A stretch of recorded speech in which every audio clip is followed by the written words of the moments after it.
For fiscal year 2014, nearly 130,000 fugitives were captured by the U.S. Marshals Service. And many of those captures were thanks to people just like you who called in their anonymous tips.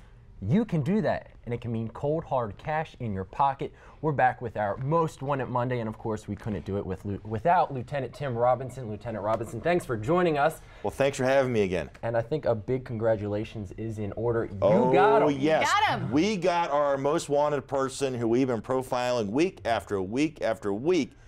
He walked in our office and said, here I am, I'm giving up. Sean Amos.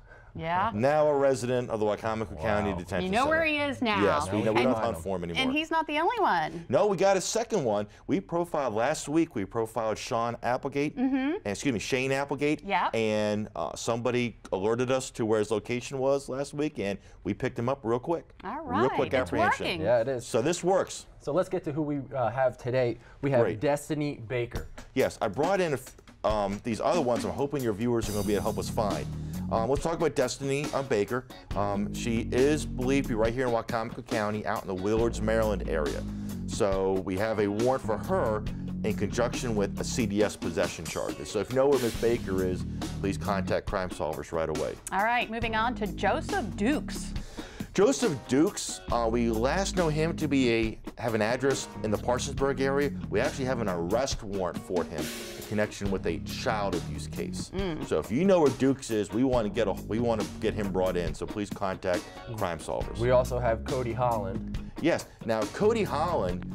Just a little side note. I'm actually doing a profile in a case where I was actually involved personally with the arrest of Mr. Holland. Memorial Day weekend of last year.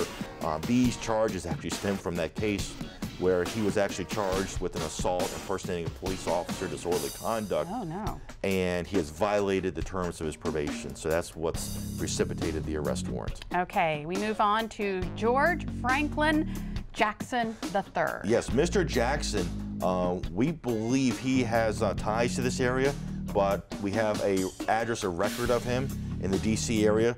So if anybody knows where Mr. Jackson is, or any family members or any friends, we do have a warrant for him in connection with CDS possession charges. All right, up next we have DELENSHER NUMAT.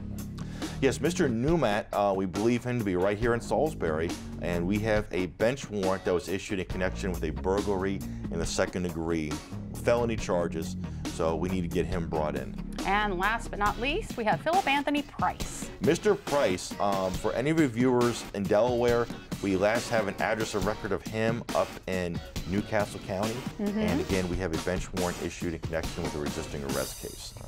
So I did a profile on Crime Solvers. I know you guys use Facebook a lot. Do a lot of people say they see you guys on Facebook? Yes, it's incredible. While many people still see us through the traditional sense through these news programs, such as yours, a lot of people are telling the tip line they're seeing the information on Facebook, whether it's the Facebook site of our law enforcement partners or the Facebook site of Crime Solvers of the Little Region Shore itself, which is growing more popular every day.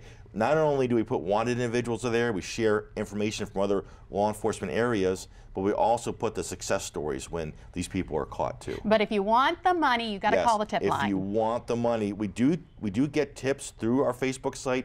It's not monitored 24 hours a day, so it may be a little while before somebody gets back to you, but if you want the tip, you got to call that number, 410-548-1776. Well, Lieutenant Tim Robinson, thanks so much for joining us.